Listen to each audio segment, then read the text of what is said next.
Hey everyone, it's Samuel. And I'm Zach. And welcome to Plot Hooks, the podcast where we explore the arts of narrative and collaborative storytelling in the world's premier RPG, Dungeons & Dragons. Today in the Prime Material, using the absurd to inspire our character. In the wilds, the Gelatinous Cube. And in the Tavern, what would you do if the local orphanage was harboring a dark secret? All right, let's go.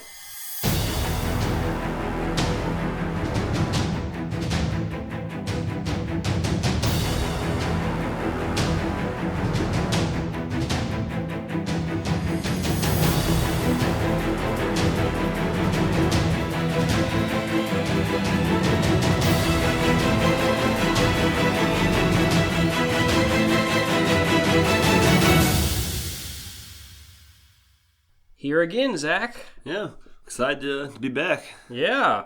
Going to be talking a little bit about using the absurd to inspire today, something you're a little familiar with. And we'll get into that as we touch on a couple of your characters here in the episode. Before we get to that, I'd like to make a couple of announcements. Remember, as always, to follow us on social media, Twitter, Facebook, Instagram. Subscribe to us on YouTube if you'd like to have your podcast downloaded there. Of course, always appreciate you listening on your podcast apps as well as giving a kind rating and comment. And remember, we have a standing giveaway for whenever we hit 250 followers on Twitter. We'll be giving away a free 5th edition Dungeons & Dragons book to a lucky follower. And of course, finally, it would be awesome of you if you could support us on Patreon. We're getting really close to launching the first batch of information on our homebrew world of Carrick. Hopefully that will spark a good chunk of ideas for you dungeon masters out there, and that's available on our Patreon along with the other perks for being one of our patrons, and your support would be very much appreciated. But with all those announcements out of the way, using the absurd to inspire. For those of us who play Dungeons & Dragons, and really any role-playing game in general, one of the challenges we face is coming up with those initial character concepts. There have been countless characters created across the many tabletop role-playing games, and us storytellers are always searching for inspiration in our character creation. And there are many ways you can do that, from scouring popular culture to rolling on the provided tables, to resource books such as the Ultimate RPG Character Backstory Guide by James D'Amato that we mentioned last week in our conversation with James. But a really interesting place to gain inspiration is by looking at the absurd. Literally taking a D&D trait, whether it be one of your character's racial traits, or one of their class abilities, or a background feature, and seeing how you can turn it completely backwards, turn it on its head, and use that to inspire your character decisions. And you've done that with a couple characters that you're actively playing right now in campaigns at the moment. Absolutely, yeah. That's I think you touched on it in your interview with James, but that's a lot of the ways how I build my characters is just finding an interesting trait to work with and building it from there. For example, in the game that you're running, set in Carrick, I play Kestrel. He is a dark elf, a drow, who, despite having this sunlight sensitivity that every drow has part of their race, I decided I wanted to make him as a character who worshipped light, very much like the Sun Knight from Dark Souls. And then that kind of went not just from the sun and light, but to rainbows, just because as a character who had lived his entire life underground, when he first comes above ground and sees a rainbow for the first time, it just blows his mind. Like the fact that this light can make these colors in the sky. Yeah.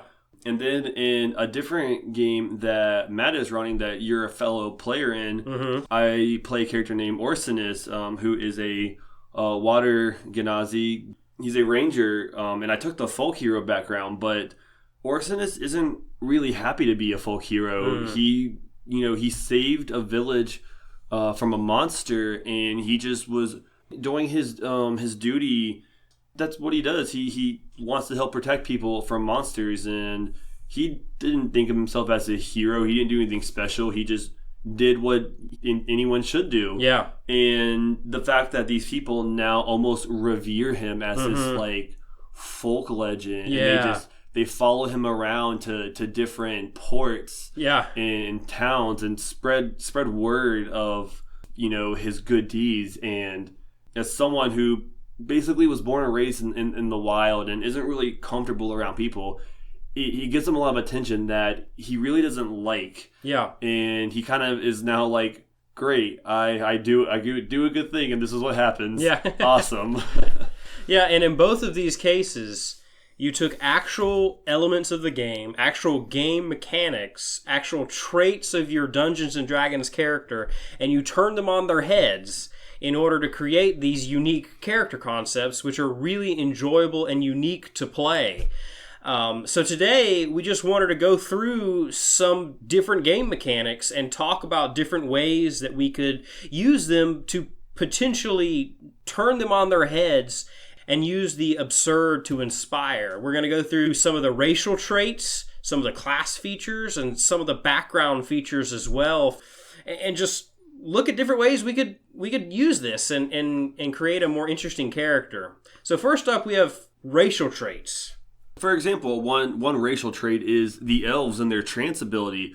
They don't need to sleep, they just need to meditate for 4 hours. But what if you have an elf who just likes sleeping? And in his community, he's looked down upon as being highly lazy. Yeah. And just because man just wants to sleep a little bit. Yeah.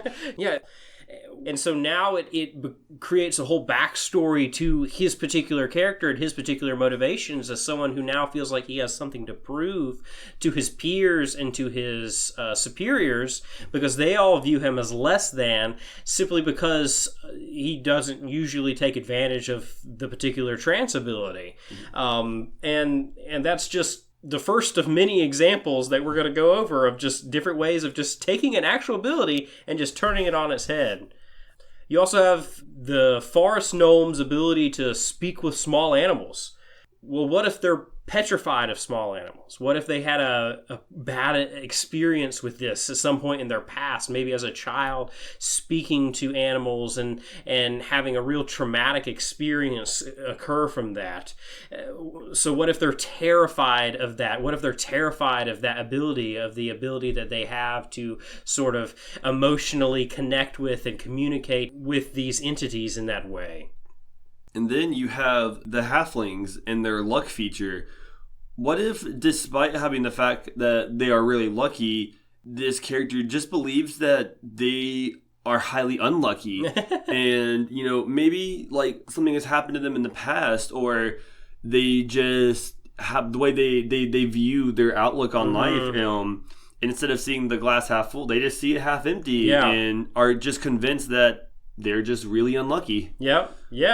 And that doesn't even take away the game mechanic part of it. You could still use that particular feature, but you have this person that, in spite of the fact that they are actually more lucky than the average person, just refuses to see it that way for whatever reason. And that's a really interesting aspect. There's also a couple of others which we'll mention here, which are specific to the Aarakocra and the Turtle. Aarakocra obviously have the ability to fly. Well, what if they've had some sort of experience that's given them a fear of heights? And turtles obviously have the ability to retreat into their shell. What if, due to some experience, they're perhaps claustrophobic and they don't like drawing inside of their shell? Again, this does not mean that you cannot use these traits and these special abilities. No, that's part of what makes these races who they are, but there's a completely off-the-wall different way of thinking about it, different way of dealing with this particular trait, which affects your player in a different emotional state than would seem normal. And it just creates a really interesting character opportunity, as well as a interesting opportunity for character growth as time goes on. Next, a different way, apart from just your racial abilities, that you can make an absurd character and flip a game mechanic is just looking at the class features. For example, I've actually not gotten to play this character, but I've come up with the concept of a barbarian and their rage ability.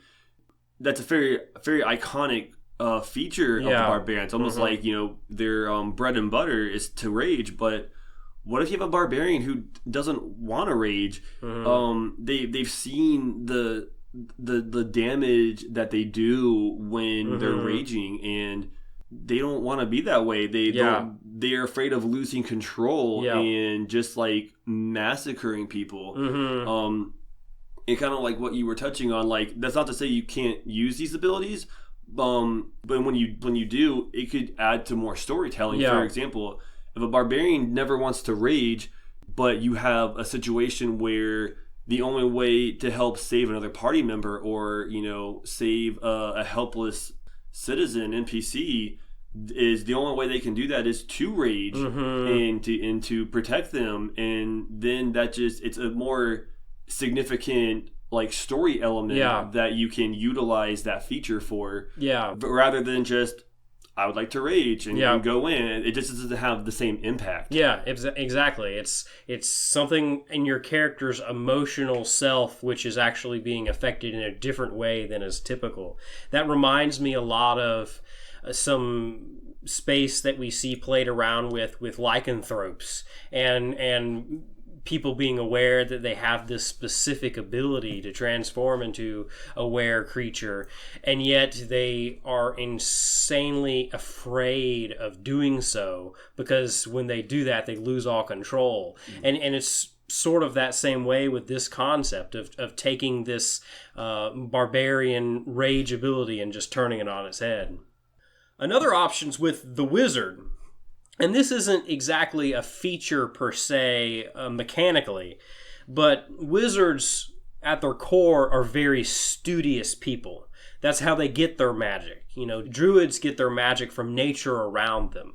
Clerics and paladins get their magic from divine sources. Sorcerers have the magic innately within them. Warlocks have their magic granted to them by some otherworldly patron. But wizards, they have the ability to do magic by their own study, by their own intelligence, by their own ability to look at the world and figure out different ways in which they can take the magic which is built into the structure and the fabric of the universe itself and utilize different sigils and materials and hand motions and verbal components in order to turn something and make it into something else or create something out of thin air. So it's a class which at its very basis requires being very studious, being very intelligent. But what if this is a very lazy wizard? A wizard who perhaps even actually chose the school of necromancy so that after he got to a certain point where he can cast Raise Dead, he just rose up servants to do all the studying for him and didn't actually want to continue with his studies at all. He just kept summoning and commanding his undead army to do it for him, so to speak. Maybe he's friends with that elf. Or maybe he is that elf who became a necromancer so his servants can, do his dirty work while he sleeps. Yeah, exactly. Yeah, perhaps. That's a great point. Another one is the druid and the timeless body feature, and that could scare them because maybe they're a race that doesn't naturally live long, like the Aarakocra, the turtles and orcs. They're not species that live a long period of time, and they might be afraid of that because they know they're going to have to watch all of their friends and family die around them. Yeah, that's an interesting space to play around in if you're getting to higher levels as a party with druids, because quite honestly, with the way that feature works, it seems really good and powerful on the surface, but if a character reaches that level of being a druid, they literally are going to outlive every single member of their party and every single member of their immediate family by centuries. Because all of a sudden, 1 year is like 10, and especially, as you mentioned, if it's a short-lived race like Aarakocra, which only live about 30-ish years, or turtles and orcs, which are about 50, or humans, which, of course, 80-ish years or so, and unless you're talking about being around a bunch of elves, which can obviously live for centuries upon centuries, you're gonna just watch all your friends and family and the party members who are helping you get to this point as a druid in the first place. You're gonna just start watching them pass away before your eyes, and maybe they're afraid of that, and that's a really interesting place to take that class feature. Absolutely. I mean, I know I would not want to watch that, so yeah. Can't say I blame that druid. Yeah, absolutely.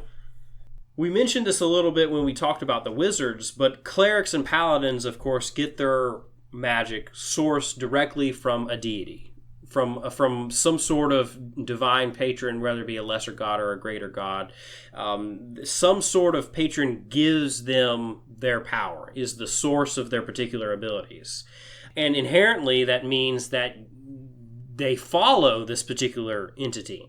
But what if they weren't a cleric or a paladin of this particular entity by choice?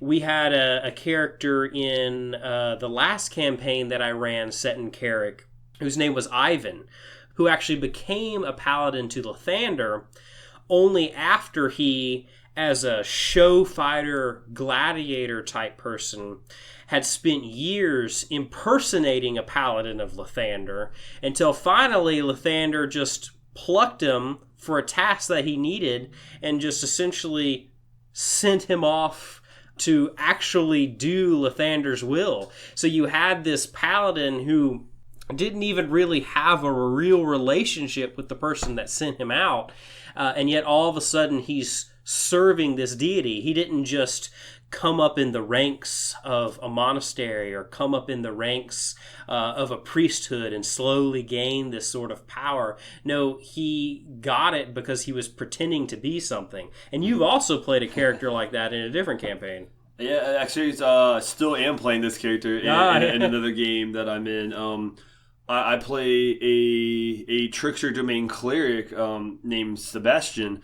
He it's a cleric rogue. Actually, he started out as a rogue, and typical rogues. He made his trade by just lying and stealing. And one of the things he would do is he would impersonate a cleric of the church, to the point where he just had like pockets full of like fake symbols of all these different deities and religions. And eventually, a trickster god saw this and was highly amused and was like, I like this dude. He's he's tricking people. Oh, but if he wants to be a cleric that bad, okay, all right, you're my cleric now. And Sebastian was like, I don't want to be a cleric. I didn't sign up for this. And this trickster deity was like, okay, then stop lying, stop stealing, follow the straight and narrow path, and you can be free of my service. Well, I can't do that. That's the only skills I have. Then I guess you're stuck here. And so now he's kind of in a weird spot, trying to figure out how he can continue his rogue ways, but also still having to serve this trickster deity. Yeah, really interesting place to take the idea of someone serving a deity in that way. The final class ability that we're looking at is a fighter with the champion martial archetype. They crit starting at level 3 on a 19 as well as a 20, and eventually at level 15 that boosts all the way to scoring a critical hit on 18, 19, and 20. And of course, critical hits are the most gruesome of hits. It's the hits that go straight in between the armor plates and pierce the heart. It's the injuries which cause grievous and gruesome wounds.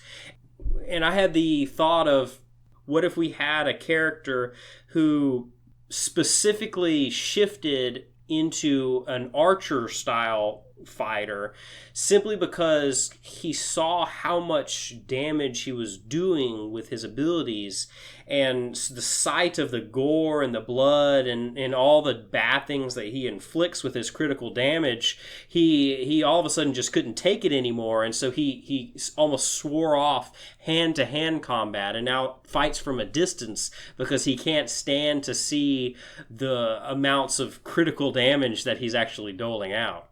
Yeah, definitely. That is very very good way to use that. By just hanging out in the back lines with a bow, you don't have to necessarily see up close the damage you're doing. You don't have to think about it. You can shoot the arrow, and then you can just look away. You don't exactly. You don't have to be up close and personal when these enemies are getting killed. Yep. Thirdly, we wanted to look at a couple of background features that we might be able to turn on its head into the absurd and use as inspiration. The first one is a sailor. Sailors are a relatively common background, I think. It's very intriguing to have a character who used to be on the sea who's now traveling around with the party. But perhaps this sailor, what sent him away from the sea and maybe had him encounter with the party, is he had some sort of event that happened on his boat, whether it be some sort of storm or shipwreck that he was a part of, or just a very negative experience with his fellow crewmates, that perhaps he's now afraid of the water. He's afraid of going back to his chosen profession. He's a sailor. That's what he's doing. That's what he's done all of his whole life. He knows the ins and outs of the ocean. But now all of a sudden he just is really conflicted about that past that he has. Yeah, maybe just the ship he was working on was attacked by pirates, or even something like a kraken or some sort of, water creature, and he was left as one of the few, if not the only survivor. Or, what if during a storm or something he actually drowned and he was rescued by some of his crewmates and was resuscitated? Yeah. That could leave a deep, crippling fear. Yes. And that might not come up at all depending on the campaign, or it could become a very big deal if you have to travel across a large body of water, and you'll have to figure out how will your character handle that emotionally. Is he gonna be able to keep traveling with the party? And another one that we also have is the criminal background. You think that seems very straightforward. You broke a law, but what if you're just a normal law-abiding citizen? You've never broken a law, or at least intentionally, but maybe you got you made an enemy and you got framed for something you didn't do, or just mistaken identity or something along those lines, and you're sent to jail. And now that you're out of jail, you have this reputation. People see you as a criminal. And maybe some of these skills you get as part of the background, you may have picked up while you were in prison. So despite the fact that you're listed as a criminal, you might not have ever actually broken any laws. Very Shawshank Redemption style. Yeah, absolutely. I think that'd be a really interesting thing for your party to deal with too, because it's something that you would have to decide as a character whether or not you're going to reveal that to the rest of your party. And then all of a sudden, soon they come across a wanted poster of you in a tavern, and you've got some explaining to do. And again, just create some interesting opportunities for narratives. But all of that is just some of the ways you can use the absurd to inspire. And the big thing with all of these things is just as you're brainstorming through your different abilities or spells or race features or what have you, think of ways that they could be turned on its head, and think if you might want to perhaps twist it a little bit and create a character that's a little bit different, and that might give some satisfaction as you're role-playing this character. And there's so many more that we could do. You could, if you're rolling a generic spellcaster, you could pick a spell that this character uses in a very unconventional and counterintuitive way. You could do the same thing with a magic item. or even a generic piece of equipment that they utilize it in a unique way that perhaps is not what it's intended for. But all of these are just ideas to spark your imagination so that next time when you're rolling up a character and you're searching for ideas, try to turn a trait on its head. Think about, well, what would happen if my drow loved light? And what would that mean for my character? And use the absurd to inspire your storytelling.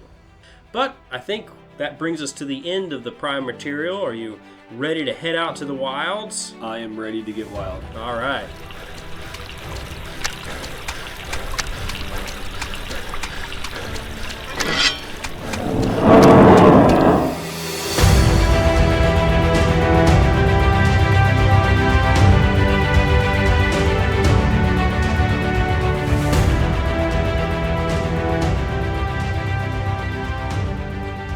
All right, we're out here in the wilderness and something smells a little acidic. Man, this dungeon looks really clean. Yeah, it really does. I'm not sure. Maybe we'll figure out why as we get into the Gelatinous Cube here. I'm sure it's fine. Yeah. Found in the Monster Manual on pages 240 to 242. They're one of the 4 main types of oozes, which are listed there in the Monster Manual. And like all oozes, Gelatinous Cubes are unaligned, unintelligent, goopy entities that just travel around underground seeking to devour food. Whatever the particular ooze gets as its food source, they just go around seeking to consume it, and that's pretty much all they ever do. The Gelatinous Cubes specifically, though, uniquely have these large cubic forms that are completely transparent to the point of being really difficult to detect if they haven't moved or attacked. However, if they fed recently, you can tell because the only thing that their digestive process of the acid inside of them dissolves is living organic matter. And so bones, armor, other non-living tissue are not dissolved in their digestive process. And that aspect of them makes them pretty unique among oozes. And there's lots of ways to use them in stories. For one, they're a good suspense monster. As you mentioned before, that they leave kind of clean, spotless paths behind them as they scavenge for food, as all organic matter they come in contact with will be dissolved and absorbed into their form. And a party can go through a dungeon and, depending on their perception rolls, can immediately figure out that an ooze is there but not know exactly where it is. And it can be a nice little suspenseful monster for low-level parties, as it is just a challenge rating too.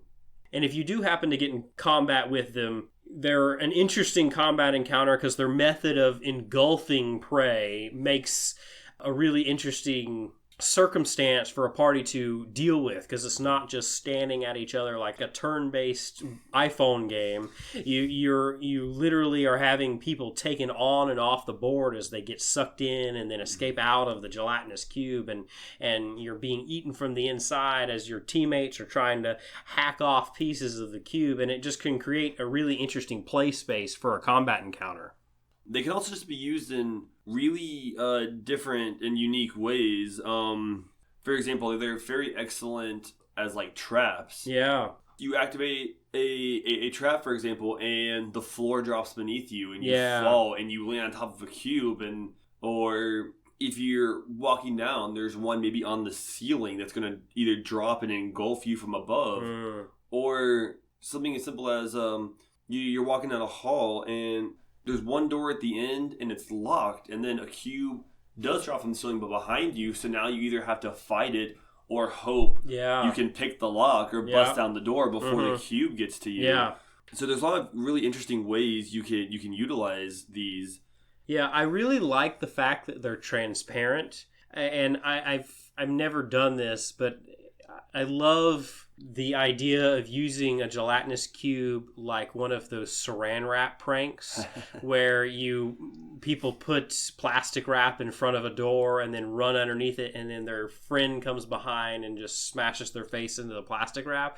I love the idea of a gelatinous cube just sitting in front of a doorway and a very non-perceptive group just wanders into and just suddenly just run straight into the middle of a cube that was just sitting there transparent in front of the door. I think that would just be an absolutely hilarious and very memorable encounter.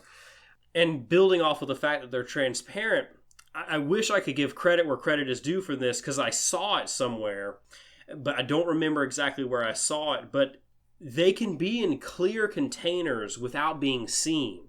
Since they are transparent, you can have a container which just looks empty, but when they break it, out comes an ooze. You can even have in that container the magical artifacts, the armor, the things which the ooze can't digest that are inside of it, just kind of suspended and piled up inside of this object, this transparent object. And then whenever the party breaks it to get inside to try to get those objects, all of a sudden they're met for an unexpected surprise, and that's a really interesting way as well. That could really give your character another interesting fear. You can start being afraid of chests or containers because you reached in one and an ooze sucked you in. Yeah, it's not just mimics anymore. Now, they are completely unintelligent. Intelligence of 1. Basically, they have enough intelligence to know how to go around based off of feral instinct to find food, and that's pretty much all they have. But they are sometimes used by others as traps, as you mentioned, as waste disposal creatures, and in other methods, they're used creatively by more intelligent life forms to actually serve their own ends. And so they can be part of a dungeon where a person has walled it off to where it follows a set path instead of just wandering in different directions all the time. And that can create an interesting dynamic as well. Another one that I've never seen actually used is their feature called being the spawn of Jublix. If you're in search of a fiendish boss for an arc, then a really cool one to consider is the Demon Lord Jublix. According to the lore, all oozes are actually spawned by Jublix, who himself looks like basically a giant green slime monster with eyeballs. It makes an appearance in Out of the Abyss, and even has a stat block, Jublix does, in page 242 of that volume. But he can actually control oozes as the lord of them. And with the Demon Lord's blessings, they actually show a small amount of intelligence. Still dumb, but they are actually able to follow orders and show some sort of intelligence, which actually allows them to be a little bit more of a formidable foe.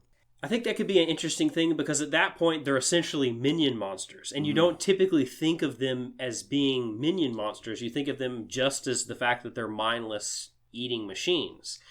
But now having the backing of this Demon Lord, that can create for a really interesting narrative. So if you're looking to potentially have a fiendish boss at the end of a particular campaign arc, and you're going to be in an area where oozes might be prevalent, might be something to consider.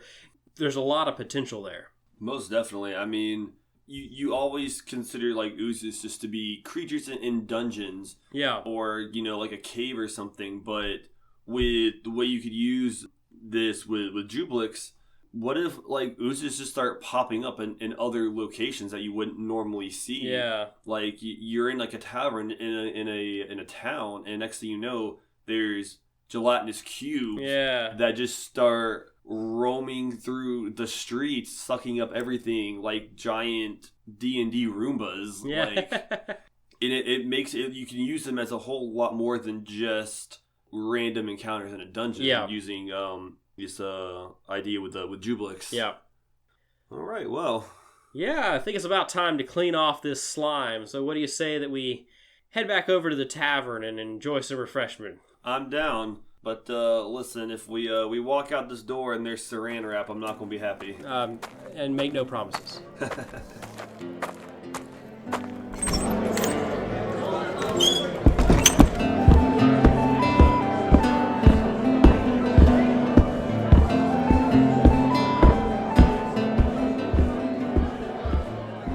All right, safely through the tavern entrance without any oozes. Or a saran wrap. Or saran wrap. None of those things. Not sure if they've invented that yet in this high fantasy setting, but it's got to be coming soon.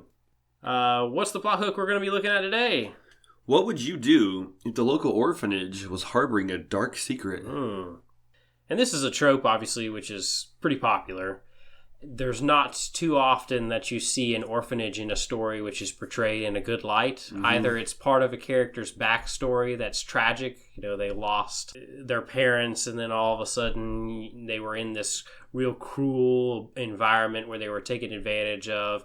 There's lots of trope space to play with here. Mm-hmm. And it could be that this dark secret is simply abuse. It could be somebody like Grelad the Kind in Skyrim, where it's just somebody that's just this terrible person who's lording it over these particular children and just being abusive to them and how they're being treated. But there's also other options that we could use too. Yeah, for example, one option is, what if one of the children who's living at the orphanage is possessed by something, whether it's some sort of like a ghost or a demon or a fiend, and they are just committing like terrible acts. The orphanage is trying to keep it hidden and under wraps so people don't find out. Yeah. Perhaps they enlist the help of the party because they can't actually fix this on their own and they have to go on a search to try to figure out what's actually corrupting this child. That could be an interesting hook. And I feel like that could lead for some interesting story choices, because if the child is just possessed, no one wants to be a child murderer. Yeah. So you have to find a way to exorcise what's in this thing.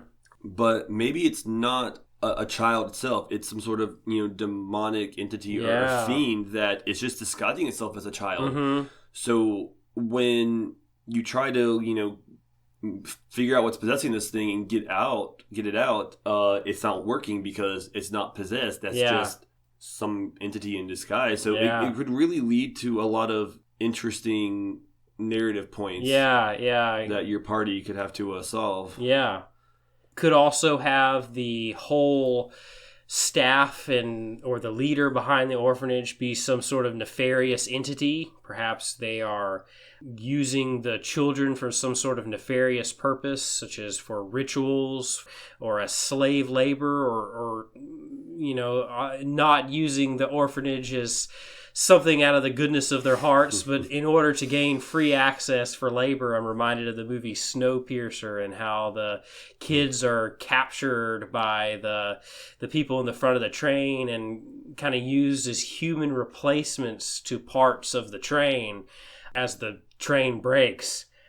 We also have the idea of these kids, again, like I mentioned earlier, these kids are just like some sort of, they're all like demonic or fiends in disguise, and so maybe the people running the orphanage are aware, or maybe they're not aware, and they're just thinking that they're finding good homes for these kids, when in reality, they're knowingly or unknowingly letting these fiends and demons into the homes of others to steal or to kill. And there's also the option of them being completely aware of that occurrence happening and, again, using it for some sort of nefarious purpose to their own end. Like perhaps they worship the entity, which is it's his minions that are inflicting this harm on these children. Perhaps they're worshippers of Grotz or of Asmodeus or of Tiamat or something like that, and all of a sudden they're going along with this plan knowingly and in an evil way. There's also the option of perhaps they're slavers, and perhaps these kids are not even orphaned at all. They're perhaps kidnapped or in some sort of manner as just being kidnapped and used as slave labor. Obviously a very difficult and hard subject to tackle, and all of these need to be done with tact and need to be done with a good amount of communication with your group ahead of time, I think, to make sure this isn't triggering anybody or causing any sort of harm related to any sort of past trauma that anybody's had with any sort of family experience like this. But if your group is in for it, this will be a very satisfying fight. It's always nice whenever you have a fight against somebody that is absolutely, truly evil. Because sometimes even the big bad, you can see the point behind what they're doing. Sometimes they're trying to accomplish a good goal, or at least a noble goal from their perspective. Like, yeah, sure, I can respect that you want to take over the world. Sure, I don't agree with it. It's wrong, but I understand your motivation. But there's absolutely no justification behind kidnapping and selling into slavery kids.